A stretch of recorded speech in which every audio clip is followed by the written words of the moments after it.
질문 하나 해볼까요? 여러분은 얼마나 하루 동안에 온라인에 접속하고 또 미디어 활동을 하고 계신지요? 궁금해지죠? 한국 사람이 평균 온라인 접속과 미디어 활동을 또 그 콘텐츠를 보는 걸 얼마나 할까요? 얼마 전에 IT 비즈니스 뉴스가 VPN이라는 연구 결과를 발표했는데 조사에 따르면 우리나라 국민들은 평균 주 69시간을 인터넷 온라인에 접속하거나 온라인 활동을 하거나 아니면 각종 미디어를 봅니다. 저도 깜짝 놀랐는데요. 주 69시간을 하루로 나눠보면 약 9시간입니다. 1년으로 환산하면 111일에 달하고 평균 수명으로 계산할 경우에 일생 중 34년에 달하는 시간을 온라인에 접속해 있거나 그런 활동을 하고 있는 겁니다. 이제 모든 것이 온라인을 통해서 핸드폰을 통해서 마치 혈관처럼 우리 모든 정보가 우리에게 흘러 들어옵니다. 그러므로 우리가 이것을 부인하는 것도 또 너무나도 빠져 있는 것도 문제가 된다는 것을 객관적으로 생각해야 된다는 것입니다. 여러분 그렇다면 이런 미디어에 노출될 때 결론적으로 어떤 영향을 받느냐? 자, 우리가 일반적인 생각, 또 특별히 그냥 크리스찬으로 생각해 보면 사실 모든 콘텐츠들이 신앙이 배제된 상태에서 들어오기 때문에 좋은 것보다는 사실 종종 우리에게 좋지 않은 영향으로 들어오는 것은 사실입니다. 우리가 보는 것, 우리가 듣는 것, 노출되어 있는 것 영향을 줍니다. 이 시대만 그랬을까요? 그렇지 않습니다. 로마 시대는 더했습니다. 십자가는 가장 강력한 시각화였습니다. 정치범들 특히 잔혹하게 죽이면서 너의 영혼까지 파괴하겠다라는 메시지를 거기에 보낸 겁니다. 왕은 어땠습니까? 그 모든 것들을 조절할 수 있는 황제, 신격화된 것입니다. 그리고 그들 주위에는 항상 군인이 있었습니다. 군인이 지나가면 시민들은 벌벌 떨 수밖에 없는 상황이었습니다. 보이는 모든 것을 통해서 신은 황제이고 이 모든 문화는 로마가 장악하고 있다는 것을 보여준 겁니다. 그 중심으로 바울이 들어갑니다. 그리고 말합니다. 아니라고. 너희들이 보는 것, 느끼는 것, 그게 다가 아니라고 말하는 겁니다. 그리고 그 보이는 것에 의해서 삶이 변질될 수 있는 사람들에게, 성도에게 너무나도 따뜻한 마음으로 그러나 핵심을 짚어가면서 성경을 말합니다. 너희는 이 세대를 본받지 말고 오히려 마음을 새롭게 함으로 변화를 받아 라고 말합니다. 죄송하지만 영어를 쓰고 있습니다. 이 세대를 본받지 말고 Do not be conformed라는 말을 썼습니다. 순응하지 말라는 겁니다. 보고 듣는 것, 느끼는 것을 통해서 너희가 형태와 마음과 가치관이 순응되지 말라는 겁니다. 변화하지 말라는 겁니다. But to be transformed. 변화라는 겁니다. 변화되지 말고 순응하지 말고 정말 변화하라고 이야기하고 있는 것이죠. 왜요? 그렇게 할 때 하나님이 선하시고 기뻐하는 뜻이 무엇인지를 알 수 있다고 말하는 겁니다.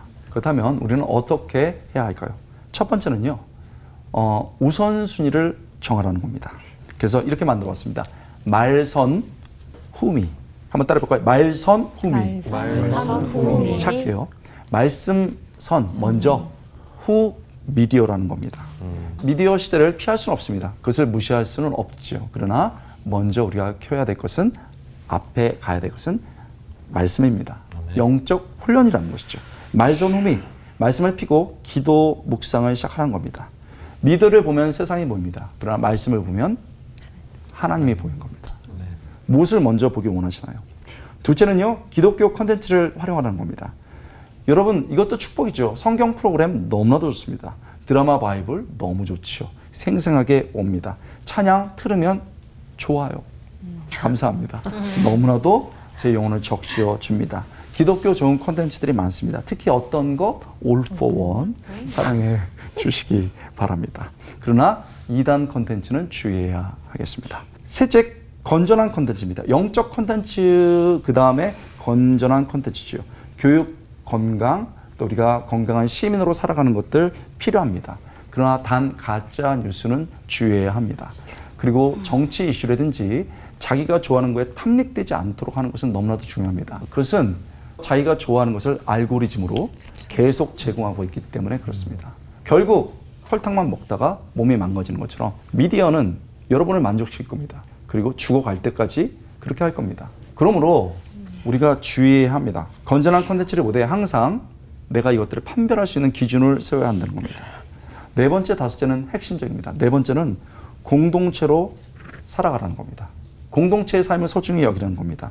지금 모든 것이 온라인에 서비스화 되고 있습니다. 그러나 아시나요? 경제 그리고 모든 분야에 있어서 가장 핵심은 투체어 서비스입니다. 아무것도 없이 두 개의 의자를 놓고 앉아서 얘기하는 것이 가장 하이 퀄리티의 서비스입니다. 페이스 투 페이스 서비스. 정말 그 사람을 만나는 것 자체가 너무나도 영광이고 그다음에 너무나도 많은 인사이트를 줄 수 있는 그런 쪽으로 가는 겁니다. 여러분, 세상도 압니다. 그렇다면 우리는 그것을 어디서 할 수 있습니까? 주님이 만들어진 교회에서 할 수 있는 겁니다. 세상에서 아무리 높고 세상에서 아무리 낮아도 우리는 만나서 이야기할 수 있습니다. 집사님이 너무 어렵다고. 힘내라고. 우리는 여기서 온라인이 아니고 주님이 세우신 공동체에서 할 수 있는 겁니다. 다섯 번째, 요약적이기도 합니다. Media off, meditation on 하라는 겁니다. 쉽게 말하면 미디어를 끄고 묵상을 on 하라는 겁니다. 여러분, 미디어를 끄고 책을 보시기 바랍니다. 그리고 미디어를 끄고 한 줄이라도 글을 쓰기 바랍니다. 무엇보다 말씀을 묵상했으면 좋겠습니다. 미디어가 발전된 사회일수록 그것을 끄고 주님 앞에 내 초점과 주파수를 맞추면서 영적 좌표로 행복하게 살아갈 수 있길 바랍니다. 기도하겠습니다. 하나님, 묵상 가운데서 하나님과 눈을 맞추고 하나님을 찾아가는 아름다운 인생, 하나님이 찾아오시는 인생 되게 하여 주옵소서. 네. 감사드리고 예수님의 이름으로 기도드리옵나이다. 아멘. 다른 사람들은 몰라도 저희가 뭐 진리를 깨달았다, 예수님을 만났다, 이런 믿는 사람들한테는 보이지 않는 게 더 중요하다라는 거를 알고 있잖아요. 네.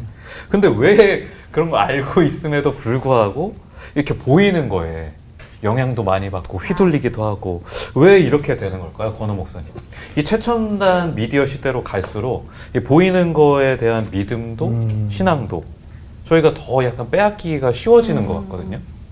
보이는 것의 영향력은 우리가 부인할 수 없는 것 같아요. 근데 이제 저는 일단 극복법부터 얘기하고 싶은데, 하나님은 우리가 아버지의 넓은 마음과 같아서 이렇게 하면 안 된다라고 말하지만 실수하는 것도 좀 용납해 주시는 것 같아요.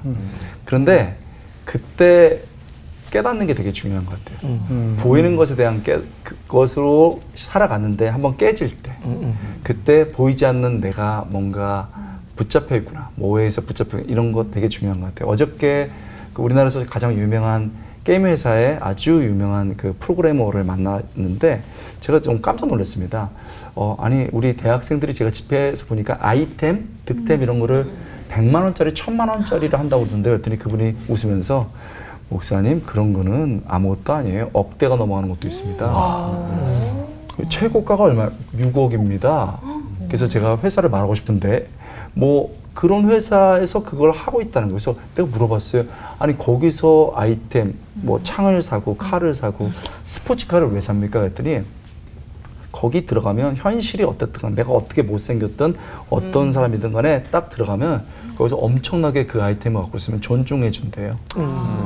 사람들이 박수 쳐주고 막 온라인에서 이런 사람이 왔다 막 이런데요. 그래서 내가 물어봤어요. 그럼 그 사람들이 행복하냐요?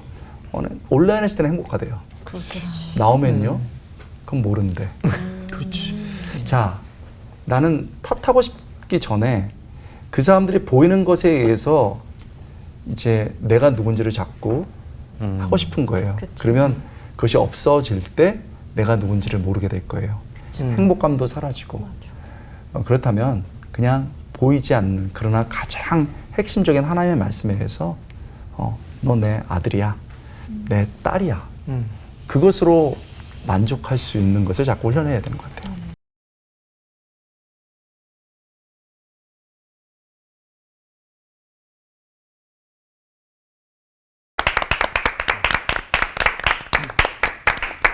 우리 이런 얘기 들어봤죠. 눈에서 멀어지면 마음도 멀어진다.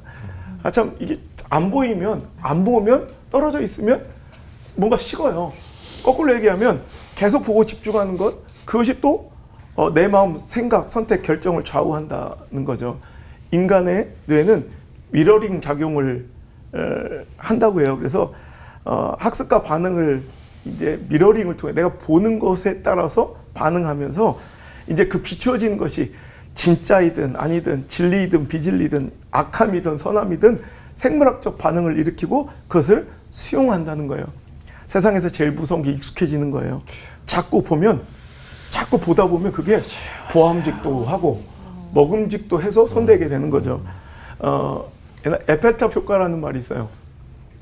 옛날에 1889년에 만국 박람회를 기념해서 파리에 에펠탑이 세워졌을 때 얼마나 비난 여론이 많았는지 저 흉물스러운 철조각, 저게 뭐라고, 이 파리의 모든 풍경을 망쳐놨다고, 파리 어디에서도 보이는 그 흉물스러운 그 에펠탑을 다들 싫어하고 저주에 가까운 논평들로 이제 기사들은 악의적으로 써내며 많은 이제 문화 예술계 종사자들이 반대하고 철거를 주장하고 그랬거든요.